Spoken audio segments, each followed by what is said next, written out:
IT हबमध्ये एक धक्कादायक घटना घडली। एका आयटी इंजिनियरनं आपलं जीवन संपवलंय। 2 महिला कर्मचाऱ्यांच्या छळाला कंटाळत त्यानं आत्महत्या केली। सुसाईड नोटमध्ये कंपनीतील 2 महिलांची नावं सुद्धा त्यानं लिहून ठेवलेली आहे। महत्त्वाची बातमी आपण पाहतोय। पुण्याच्या आयटी हबमध्ये हा धक्कादायक प्रकार घडलाय।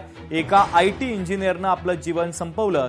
2 महिला कर्मचाऱ्यांच्या छळाला कंटाळत त्यानं आत्महत्येसारखं टोकाचं पाऊल उचललं। सुसाईड नोट सुद्धा त्यानं लिहून ठेवली। या सुसाईड नोटमध्ये कंपनीतील त्या 2 महिलांच्या नावाचा उल्लेख आहे। टीसीएस मध्ये प्रोजेक्टमध्ये असणाऱ्या त्यांच्या सहकारी अर्चना आणि शाश्वती यांच्याबद्दल त्यांनी नमूद केलेलं आहे की त्या वेळोवेळी त्यांचा पाणउतारा करायच्या, त्यांना रागवायच्या, या सर्व गोष्टी त्यांनी सुसाईड नोटमध्ये नमूद केलेल्या आहेत।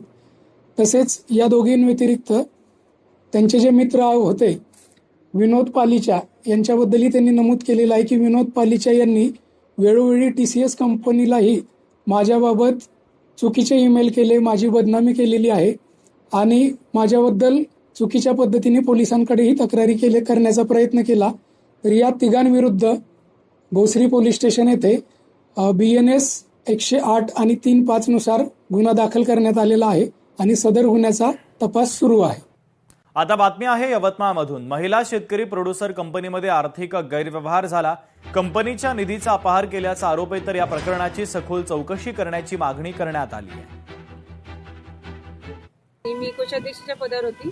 त्यानंतर मला कंपनीमध्ये घोड चालू होता, शेतकऱ्याची लुटमार होत होती। ते मी महेश नामदेव पाचपोर यांना म्हटलं की तुम्ही कसा काय शेतकऱ्याचा घोड करत आहे, त्यामुळे मला पदावरून काढण्यात आलं। जवळपास 22-23 लाखाची अफरातफर झालेली आहे। तरी सुद्धा या शबरी आदिवासी महामंडळाकडून आम्हाला तो फंड परत करायचा आहे। त्यांचे बाकी हप्ते थकबाकी आहे। त्यांनी आम्हाला वारंवार नोटीस पाठवत आहे। तरी लवकरात लवकर त्याची चौकशी करावी आणि महेश नामदेव पाचपूरकडून आमच्याकडून रेकॉर्ड घेऊन तुरंत आम्हाला न्याय मिळावा हीच एक विनंती आहे।